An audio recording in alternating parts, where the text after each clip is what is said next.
Some stories aren't just stories. They're warnings whispered through time, waiting for the right ears to listen. The wind howled that night, rattling the windows like unseen hands trying to get inside.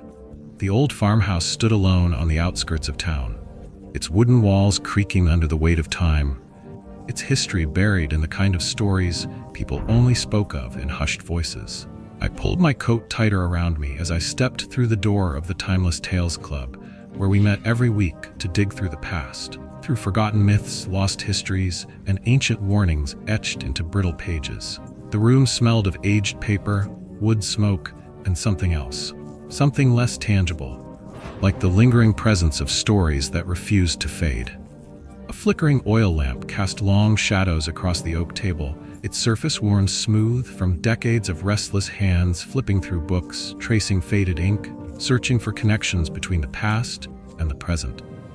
The armchairs were old and sunken, their fabric frayed at the edges, shaped by the weight of those who had come before us. Jacob sat in his usual corner, a thick notebook crammed with scribbled notes resting on his lap. His Bible lay open beside a stack of brittle Sumerian scraps, relics of a time long past. Across from him, Sarah hunched over her notepad, her pencil scratching furiously, always ready to capture the moment when history and revelation collided. Henry, the eldest among us, sat still, his thin hands resting on his knees, eyes sharp with the wisdom of years spent listening, remembering. Outside, the wind carried the whisper of something ancient, something waiting.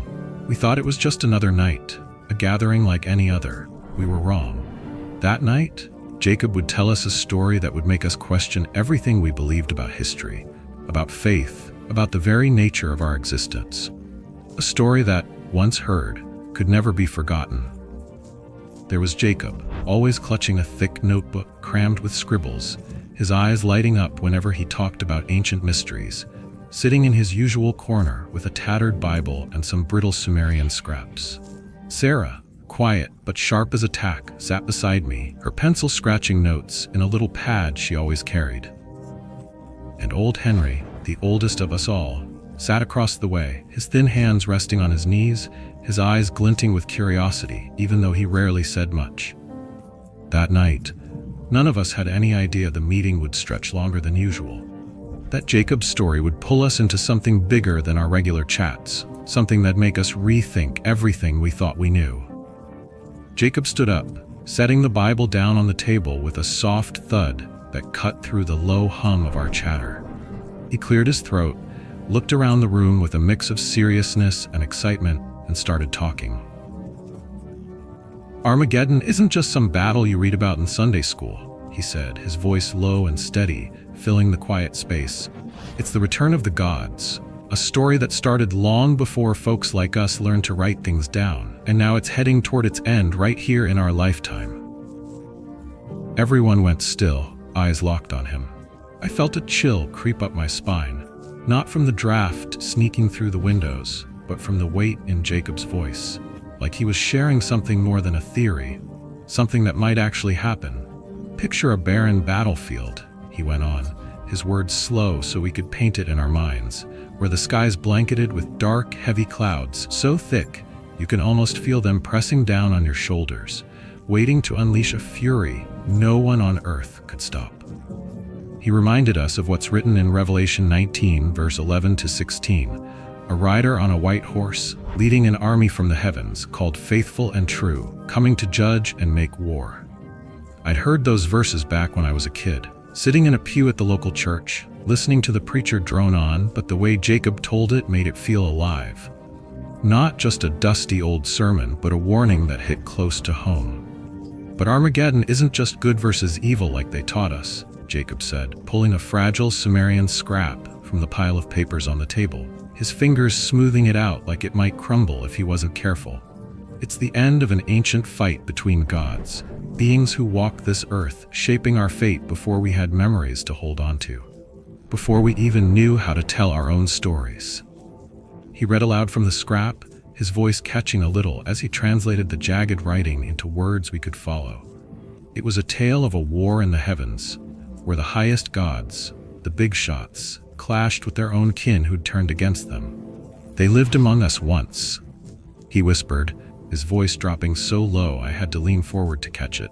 And now, as time turns full circle again, they're coming back to finish what they started. He paused, letting those words settle over us like a heavy quilt. I glanced around and saw Sarah stop scribbling, looking up with eyes full of both doubt and wonder. Henry coughed softly, then nodded like he'd heard a version of this from way back when. Sarah spoke up, her voice quiet but cutting through the stillness. "You mean these gods were real? Not just symbols or something we made up in books?" Jacob smiled. Not the know-it-all grin of someone with all the answers, but the kind of smile you give when you've stumbled onto something that keeps you up at night. "I'm not saying they're gods like we picture them," he replied, setting the Sumerian paper back down. "But look at what we've got. Thousands of years of stories, from the Bible to Sumerian writings, from Mayan prophecies to the warnings of the Hopi and Hindu folks, all pointing to one hard truth. The war between these gods never really stopped." He explained that in the Bible, Armageddon is the last stand between heaven and earth, a showdown where opposing forces collide in a storm of destruction. Nothing could survive unless it's meant to. The Sumerians believed their gods, big names from way back, would return someday to reclaim the power they'd lost, bringing strength from a world we can't see with our naked eyes. The Mayans and Hopi, he said, foresaw a final age of conflict when divine beings would step out of the shadows to face us, not as saviors but maybe as judges or foes. And in Hindu lore, he brought up Kali Yuga, the dark age at the end of things, where everything falls apart before it's born anew from the ashes. "When the stars shift," Jacob said, his voice slow and deliberate, "when the great cosmic cycle spins back around, an ancient power is waking up. The gods are coming back, and we, folks like us, are standing at the edge of a new era, wondering if we'll be witnesses or casualties." I glanced around the room, catching Henry nodding slow and steady, his hands tightening on his knees like he was piecing this together with tales his daddy might have told him by the fireplace decades ago. Sarah scribbled faster, her pencil scratching loud enough to hear over the wind, like she was racing to keep up with Jacob's words before they slipped away. Curiosity got the better of me, and I couldn't help asking, "But why now? What makes you think this is the time?" Jacob gave a little smile, then pointed to a sketch hanging on the wall, a simple drawing we'd picked up at a flea market years back, showing a starry sky with a strange red dot smack in the middle. "Because of Nibiru," he answered, his voice dipping into that mysterious tone he got when he was onto something big. He told us Nibiru was a legendary planet the old-timers called the home of the gods. "It's not like the planets we know," he said, "not fixed in place like Mars or Saturn. It moves through space, way out past Pluto, where sunlight's just a faint memory and darkness wraps everything like a thick blanket. The Sumerians believed when Nibiru swings close to Earth, it brings destruction and renewal, a cycle they'd seen and written down." He pulled a crumpled science article from his coat pocket, one he'd marked up with red pen, and laid it on the table.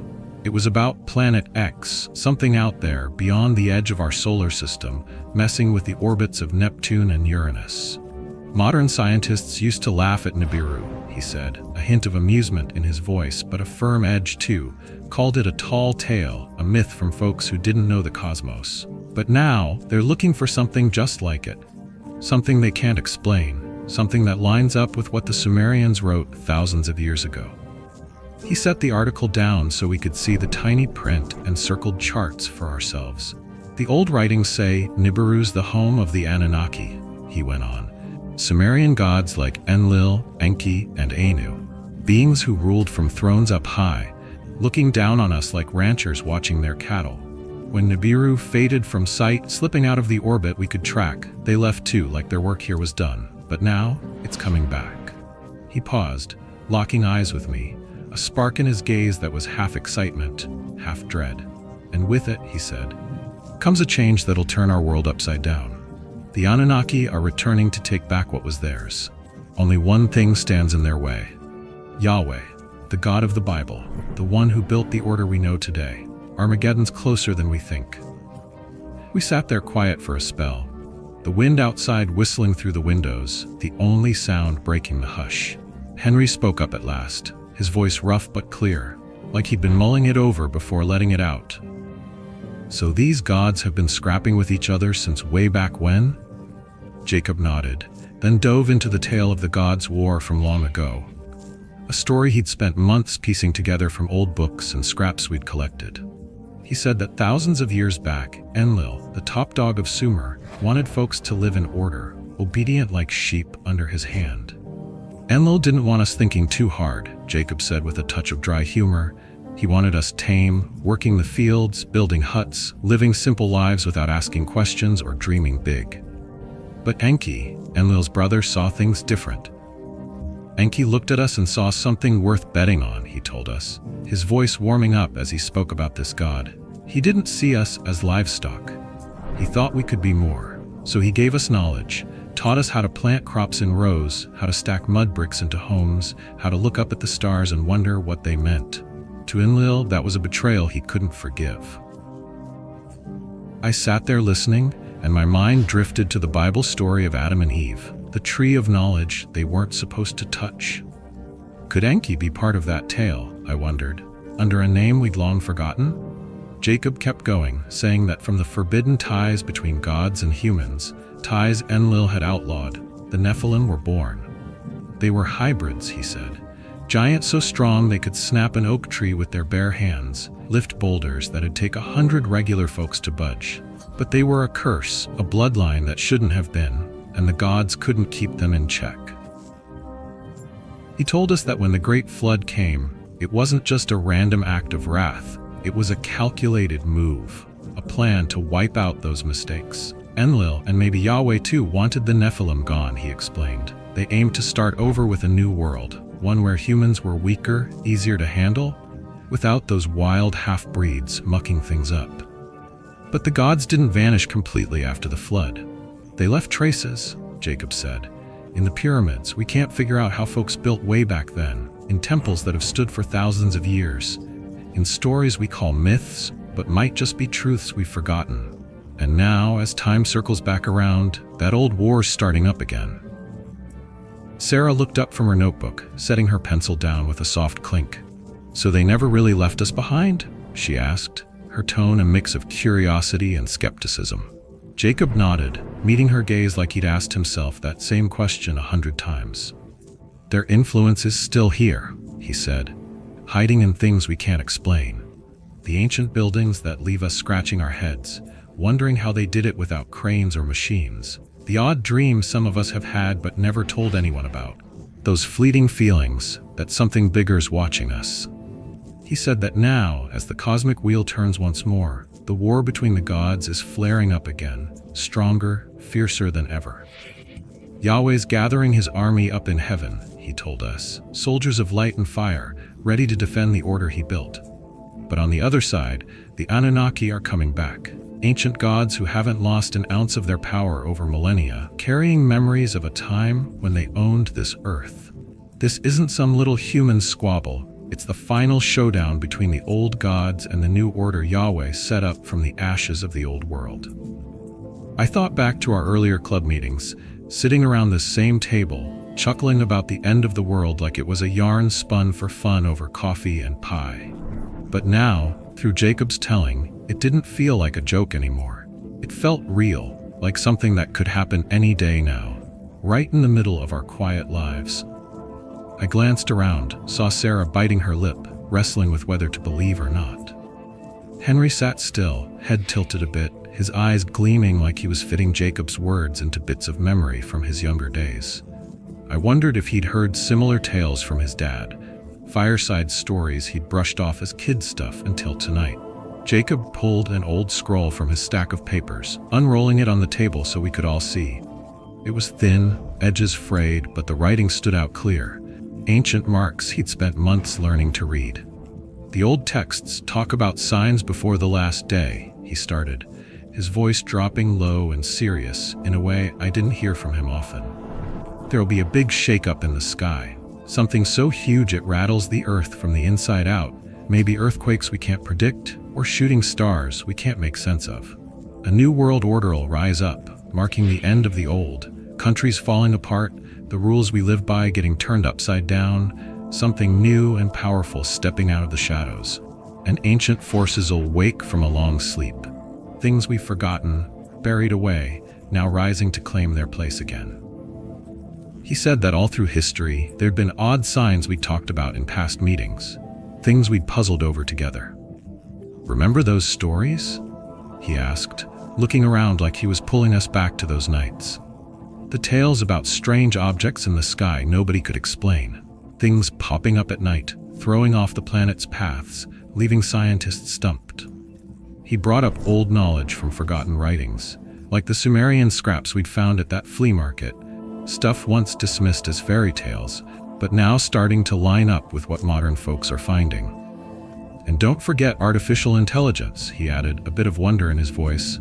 You think that's just chance? We're building machines smarter than us, things that could change how we live, how we think. Maybe it's part of a bigger plan, one we don't see, but the gods might have known all along. He looked at us, eyes sparking with excitement. This isn't just a fight between gods, he said. It's a fight between realities, between the world we know, the one we wake up to every day, and what's out there beyond what we can grasp. Henry, usually the quiet one, finally spoke, his voice rough but carrying a weight we couldn't ignore. So what do we do when it gets here? He asked, his hands gripping his knees tighter, like he was bracing for an answer he wasn't sure he wanted. Sarah nodded along. Yeah, if all this is true, we can't just sit here twiddling our thumbs. Jacob smiled, a warmer smile this time, like he was grateful we were asking, stepping into this with him. We don't just sit, he said, his tone gentle but firm. We look for the truth. We get our minds ready, and maybe, just maybe, we'll figure out how to be more than bystanders in this story. He told us he'd spent months reading, digging through old records at the county library where books sat gathering dust, waiting for someone curious enough to crack them open. He'd even mailed letters to a couple of researchers he'd found in old journals, asking about Nibiru, the Anunnaki, the signs he was sure were popping up all around us. The Timeless Tales Club isn't just a spot for idle chatter, he said. It's where we dig into things the rest of the world doesn't want to believe, or doesn't dare to. I felt a swell of pride, hearing that. Sure, we were just a small bunch meeting in this old farmhouse, but these nights made me feel part of something bigger, something stretching beyond my everyday routine of coffee and crosswords. As the night wore on, and the fire in the hearth faded to a few glowing embers, Jacob told us about the final battle. Armageddon. Picture the sky splitting open, he said, his voice thick with feeling, like he was standing on a hill watching it unfold right then and there. Yahweh's army comes down from heaven, not with trumpets or golden wings like the Sunday school pictures, but with a power we can't even wrap our heads around. Light bright as the sun on a clear day, heat like a wildfire tearing through dry grass, and a will nothing can shake. He described the Anunnaki coming back on the other side, ancient gods who hadn't lost a bit of their strength over thousands of years, carrying memories of a time when they ruled this earth, days when folks bowed low, built towering temples to honor them. And us, he said, his voice dropping like he was talking to himself. Humans, stuck right in the middle, having to pick a side, or maybe not getting a choice at all, just watching as the fate of our world gets decided. He said the old gods wanted back what they'd lost, their thrones, now just echoes in history, their cities buried under sand and time, their lands once theirs to command. But Yahweh wasn't giving in. We're standing on the edge of destruction, he said, or maybe a big change, a turning point that'll make us humans something different than we are now. I sat there, listening, picturing it in my mind, not flashy like a Hollywood blockbuster, but quiet and heavy. The sky glowing, a rumbling power beyond understanding, and us, regular folks, looking up in awe and fear, wondering what's next. When the fire was down to a handful of red coals, Jacob lowered his voice, easing us into a final thought, like he was inviting us to sit back and chew on what he'd shared. Armageddon isn't just a prophecy in a book, he said, slow and steady. It's a cycle, a circle the gods have walked through not once but plenty of times in histories we don't know. He told us that way back when, every time the gods fought, the world shifted. Civilizations crumbled like sandcastles at high tide, lands sank under the sea, and the survivors spun tales their own way, turning them into legends and myths. But this time, he said, his voice shifting, not scared but hopeful, things are different. What was hidden is coming to light. Nibiru's closing in, the Anunnaki are waking up, and the last battle's starting. He paused, letting us mull it over, then added, but it's not the end, it's a transformation. He said those who make it through Armageddon will step into a new era, a world where folks like us aren't weak anymore, aren't just bowing to gods like scared sheep. The gods might come back, he said, but something else is growing. Maybe us, if we're brave enough to stand up, face them, claim a place in this tale. The room went hushed, the wind outside whistling like it was echoing Jacob's words, agreeing with him somehow. I looked around, saw Sarah smiling faintly, like she'd found an answer to a question she'd kept locked inside for years. Henry nodded, his eyes brightening a touch, like he was recalling yarns his dad spun by the fire, tales he'd thought were just for fun till now. I felt something strange bubbling up inside, fear of what Jacob described, curiosity to learn more, and hope that maybe we, ordinary folks in this little room, could be part of something grander. As the meeting wrapped up, Jacob stood, giving us that rare, warm smile of his. If you want to keep going on this journey, he said, soft but sure, want to dig into mysteries like Armageddon with us, stick with the Timeless Tales Club. Subscribe to our channel, give this video a like if you think it's worth it. The war's coming, and we need to be ready. Are you ready? We nodded, not saying much, but we all knew we'd be back next week, eager to dive deeper into the story Jacob had started. A story that wasn't just ancient history, but maybe the future waiting for us right around the corner.